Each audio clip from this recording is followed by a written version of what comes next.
Welcome to Basic Brewing Video. I'm James Spencer. I'm Steve Wilkes. We're sitting out in the bright sun squinting today because it's a beautiful day. Yes, it is actually. It's quite nice. And it's the last week of March. Feels like the first week of August. You know, what would they call March in your ancestral German home? Well, right after we invaded Oklahoma, we started calling it Marzen. Marzen. Yeah. Which coincidentally is the name of a beer style, which is also called Oktoberfest. Oktoberfest. Now, all this is leading somewhere. We're going somewhere with this. Stay tuned. Now, if you remember in our episode about stepping up Mr. Beer, we talked about getting 2 cans of the Mr. Beer Oktoberfest extract. So I thought, let's do an experiment. We'll do a side-by-side experiment, which we couldn't do with the original stepping up of the wheat beer, the Mr. Beer wheat beer. Do you remember what we did to step up the wheat beer? We did a partial mash. That's right. So we made a mash, and then we added the slurry to it. The extract. And some extra hops. Yeah.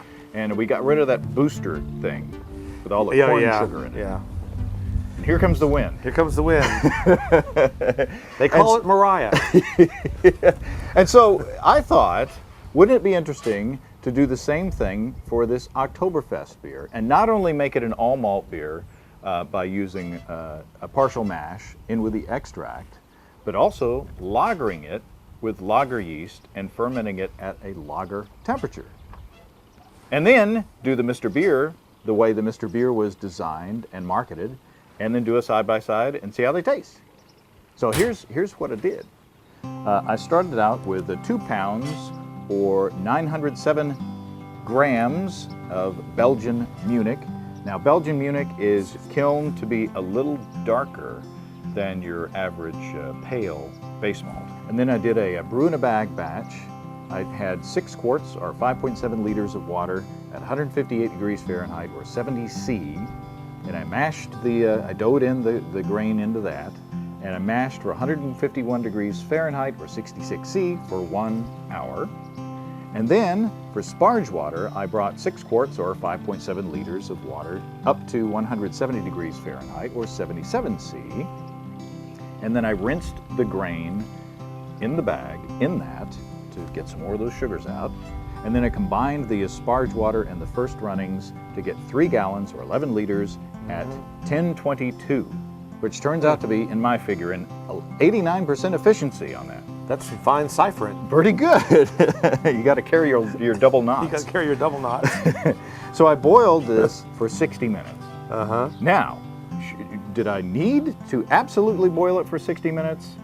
Maybe, maybe not. But I wanted to make sure that the grain was all taken care of, the proteins were all coagulated, it was ready to go. And I added the malt extract at the end of the boil, at the very end. We added it 10 minutes before the end of the boil last time because we wanted to put the hops in after that. But it's a little different, didn't hurt anything. And then I chilled it with a wort chiller. And then I had essentially 2 gallons or 7.5 liters of wort at 1045 beer in the Mr. Beer fermenter. I pitched a Saf Lager S23, a packet of that.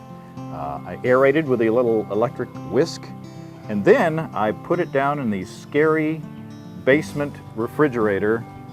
It puts lotion in the basket. That with the with the electronic controller that we use for the low-tech lagering system in our lagering DVD. It sat at 52 degrees Fahrenheit or 11 degrees Celsius for 4 or 5 days for primary fermentation, and then after that I brought it up for a diacetyl rest for it to give the yeast a chance at room temperature to get rid of those butterscotch flavors if there were any before I lowered it down to close to freezing for 3 weeks to lager. So it's an actual lager.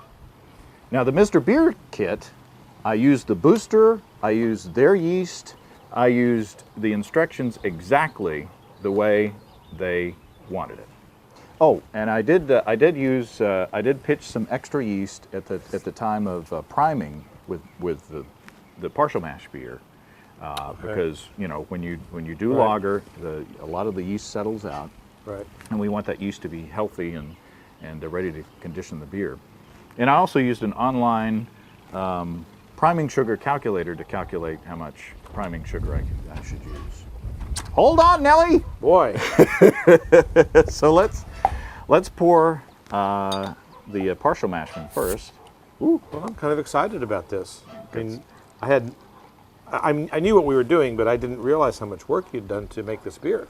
Yeah, it is a lot of work, and the Mr. Beer one was done in a week, and it'll be interesting to see if we think it was worth it, all the extra effort. Mm-hmm. This is the Mr. Beer one, obviously. Whoa! So it's got a really nice amber color. It's a beautiful beer. It's kind of a brownish. Should be skunked in about 2.5 minutes by my calculations. Drink it quickly. Now this is, whoa, there's a whole lot more carbonation. I just carbonated that or primed that with table sugar. And the amount recommended by the Mr. Beer instruction manuals. Now this used the booster, and this is the grain. And I don't know if you can tell, but the Mr. Beer one is a lot more effervescent because it was a lot more carbonation. It's a lot more carbonated. It's a little, the color is a little lighter, I think. Is that just me, or? It is lighter. Yeah. A little bit clearer, more clear. Take my glasses off for this. Yeah. I feel like I'm on Romper Room. I see you, Billy. What have you been doing the last 50 years? You lout? This is the first beer of the day, by the way. This is just how Steve is naturally.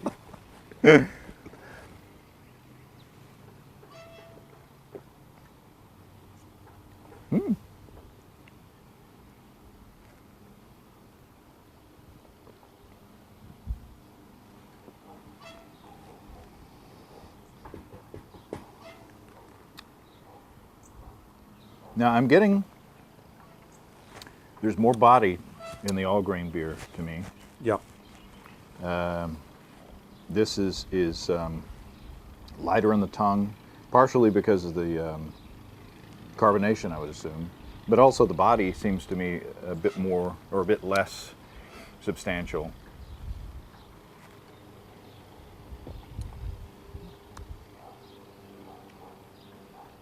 Yeah, it's a little thinner beer.